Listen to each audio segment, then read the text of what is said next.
The very first card that you get is from the Miriam, talking about a sacred vision. And what they want you to notice about this card is that there are two of them. There are two of them. They look identical, and yet there are two of them.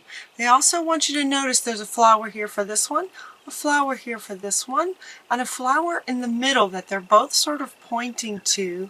That is sort of that energy that gets created when two people come together. So one has an energy, the other has an energy, and when they come together, it sort of goes like this.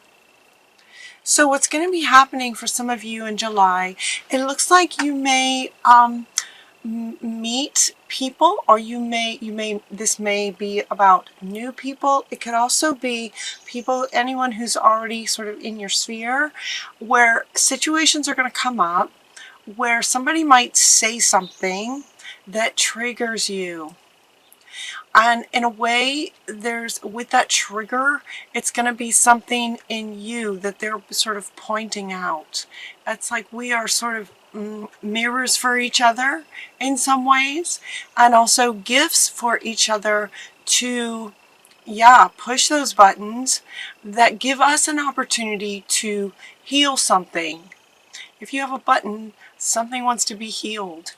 And so it looks like with this coming together of two people, there's going to be some situations where sacred vision, in other words, awakenings, realizations of these buttons that get pushed. For me, I've had lots of buttons, and when they get pushed, I tend to get excited, because at this point, it means there's something I can work on to heal, to, just sort of get to that next level, to heal something, to be a little bit more whole, kind of thing. The next card that you get is from Melchizedek, talking about the law of attraction, the spiritual law of attraction. He's coming up with the Miriam. They're wanting to come together to say, yes, some of these situations are going to be divinely guided. Whatever the energy frequency, whatever that energy is in you where the button exists, is calling to you. We want to heal some of these wounds from our past lives, in the past, in this life, and we hold these wounds in our emotional body to a large extent. And so with this frequency of whatever this sort of wound, emotional wound is, it's going to resonate with others who will then come into our experience to sort of tap it, to sort of bring us to awareness of it, so that it can be healed. It's a way of getting our attention, kind of thing. So some of this is going to be divinely guided in July for you guys. And when it does, there can be some pretty serious, kind of intense emotions that get tapped. Dimphna comes in when emotional situations are intense. She is really helpful. She helps those who are dealing with intense emotions like grief and depression and intense fear and trauma, okay, kind of thing. She's wonderful to help with those kinds of emotions. And you're extra sensitive right now, right? The frequencies on the planet are increasing, and you are no exception. So as your sensitivities increase, it's going to make it even easier for someone to push any buttons that you might have that are calling for your attention to heal. So Hanyul, we love Hanyul. You are extra sensitive to energies and emotions right now. Honor those. Honor your sensitivities, honor yourself, and honor any feelings that come up. So if something gets triggered, honor that and look at it and ask, talk to your body. Where is this in your body, kind of thing, and what is it trying to say? Our bodies hold all of this information. Have you ever noticed that, where you might be in a difficult situation, and you might be one of those who just kind of stays positive and you just sort of continue to go about your day, and then you end up with a headache. It's like our body will sort of not let us ignore to a point. At some point, it's going to sort of catch up to us. So these sensitivities, and when you get triggered with this higher sensitivity, it's going to be easier for you to get triggered, because all of us, not just you guys, but all of us are meant to heal a lot of these wounds as we go forward in life. You're also getting Jesus is coming in to invite you to spend time with the animals, to open your heart to love. So where some intense emotions might be going on for some of you, if this resonates, sorry about the airplane. Well, some of you may be experiencing some pretty intense emotions while you're honoring these emotions. Sorry. Jesus comes in to say, deliberately open your heart to love. And that emotion, that state of being, is so much easier to do around, animals, the innocence of animals. Focus on that. Baby animals. He's holding a little baby lamb, right? Puppies, kittens. Is sort of deliberately get yourself in a place where your heart will just open up to the love frequency. These lower energies of fear and grief and trauma on that scale that Abraham refers to, where those energies and emotions are down at the lower level, love and joy is at the very top. So while it's difficult sometimes to go from fear to love, you can deliberately get yourself there. Really be deliberate about it, and get yourself to where, in situations where the love is sort of without much effort on your part. Your effort comes from getting yourself in situations where this will naturally occur, like with animals that you love. Maybe spend some quality time with your pet. Maybe listen to some really good music. Surround yourself with people who love you and support you and allow you to feel the love that they have for you. Those sorts of things. Your job is to deliberately sort of get yourself there. And once you do that a little bit, and now practice wants to come up. Yeah, practice being deliberate about that kind of thing. Because this is going to be happening. But opening your heart will also help you honor all the emotions that you have. It's about honoring all of your emotions. So practice deliberately getting yourself in, actually she's coming up. Okay, okay. Practice honoring every emotion you have, she's saying. Practice honoring every emotion, even if it's painful, whether it's painful or loving or anything in between. Honor all of your emotions. The next card that you get is to find the blessing in your current situation. So some of you may have some kind of current situation. It could be at work, it could be at home. This is a general reading. If this resonates with you, where there might be a situation in your life that is challenging, unpleasant, not exactly what you would like, see if you can find the blessing in it. Again, this is calling for deliberateness. Right? Find the blessing. Find it, because it will help to open your heart to the love energy, and which is easier on the system. Love energy is so healing. It's very healing. That can help to heal some of this that might get triggered. That love frequency can help to heal it. And if you get in the practice of honoring every emotion you have, you get more able to manage the difficult ones. So deliberately see if you can find what's good about any challenging or difficult situations that you might be in and focus on that. And then we have the meditation card to meditate. This is also deliberate. Okay, they just keep using that word, deliberate. Get deliberate about stopping, even if it's just 5 minutes in your day. Stop to meditate. Notice in this card that he's smiling. So what he's saying is to, meditation. It doesn't have to be sort of serious.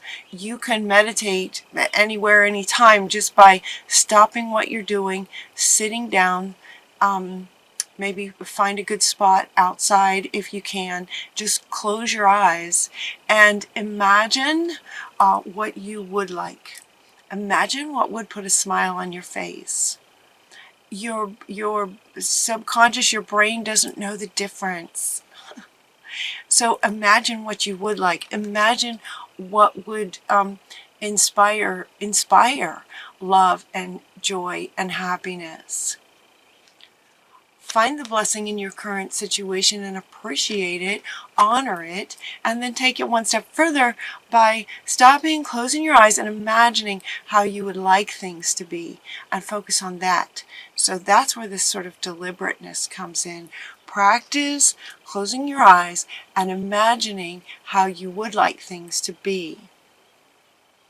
Imagine yourself healed from these triggers. I'm saying triggers because I'm speaking to as many Virgos as this resonates with.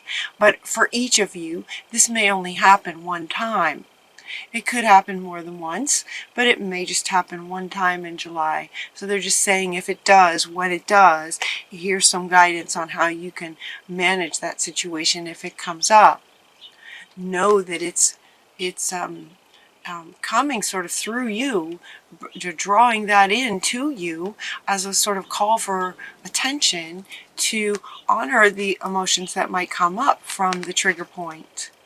And then they're saying honor all your emotions. So practice this as well. Practice that meditation. Prioritize. Metatron comes in and says to focus on your highest priorities in July. So as we go forward with the month of July, he's also saying to prioritize. What is it, now that you've sort of, taken some time to imagine what it is that you really, really want in your life, any challenges get worked out, kind of thing, any situation that you're having to find the blessing in. Maybe there's other situations that you have now sort of imagined and dreamed about. Prioritize what steps you can take to manifest these things in your life. And Metatron is saying that he will help you focus on prioritizing what's really important to you. When you do, and as you open your heart to love, find the blessing, close your eyes and imagine wonderful things, now you're getting yourself into a state of loving and positive and passion. Passion. What lights you up? Trust and follow this renewed passion in your life and career, any aspect of your life, as you imagine it, and your body, not knowing the difference, starts to feel into this thing that you're actually wanting. On a cellular level, everything sort of starts to shift. This healing can happen. Breakthroughs can happen when you get into that kind of state. And so it's like, okay, trust and follow this passion that you've now sort of deliberately created for yourself. You know what to do. You're going to know what to do. It's coming up right after this one. You know what to do. Virgo, trust your inner wisdom, knowledge, and act upon it without delay. Trust what you get. Both of these are saying trust. Trust and follow your renewed passion. Trust your inner knowledge and act on it. So this is about you deliberately waking up what you are wanting, having things work out, healing potentially wounds, excuse me, that get triggered for you, healing those, and then back again deliberately to what it is that you're wanting, and then acting on it. Now that act might be one step, closer to creating what lights you up, and practice comes up again. Practice taking these steps. Practice, practice, practice. Maybe you want to, one of the passions that you imagine is learning to play an instrument. Practice it. You know what to do. If that lights you up, spend time doing it, is what they're saying. When you find deliberately what lights you up and what you would like to create for yourself, trust and take action, and then practice. And then we have rewards. You get rewards, not just from life itself, because now you're sort of resonating at this whole new frequency of what you love. Your heart is open. You're finding the good and the blessings in situations. You've tapped into your passions in meditation with this big smile on your face. That in itself is a reward. Absolutely, that's a reward, especially with this higher sensitivity. So where you might be more sensitive to negative emotions, you're also going to get more sensitive to positive emotions. So love and passion will also be amplified for you guys. There's another reward. She's also saying to reward yourself. Reward yourself. Don't hesitate to take yourself out to an ice cream or cake or something. Like, treat yourself with something, with a reward of some kind. This card has come up. Hello from Heaven. This card has come up in many readings, actually. I think the veil between the living and those that have passed over is getting thinner and thinner. We seem to be getting closer to each other in resonance somehow. And so, Hello from Heaven is saying that your loved ones are doing fine. Let go of worries and feel their loving blessings. And so, it's for any of those of you who resonate with a loved one on the other side who has passed over, they are coming in to say that they're with you, they love you. No need to worry about anything. They're helping to guide you. Okay, and she's coming back, so they're also kind of to help bring in this person. This is also a reflection. Okay. They're saying this is also a reflection of you in positive ways. So while in the beginning of the reading they spoke to people in your world may trigger something that wants to come up for healing, your loved ones on the other side, and also Spirit is kind of smiling with this. Other higher beings are smiling with this. This is also positive reflections. This is finding new friends that you resonate with. They have a flower, you have a flower, and it creates another flower. Very positive, very, very positive meetings can occur for some of you in July. So this card now has coming out with two meanings. And they want to end with this reward, the positive of it. And now he wants to come back to say yes, and it's you resonating in a loving, open-hearted, when you get into this state, you can then draw in people who resonate with this. And now you've got a new friend where you have something in common that's of the positive, wonderful, exciting kind. Awesome, Virgo. Your loved ones are with you. Reward yourself in addition to the rewards that come naturally with all of this. Make sure to give yourself a nice reward in July. Have a wonderful month, you guys. I love you guys. Take really good care of yourselves till next time, and I'll talk to you soon.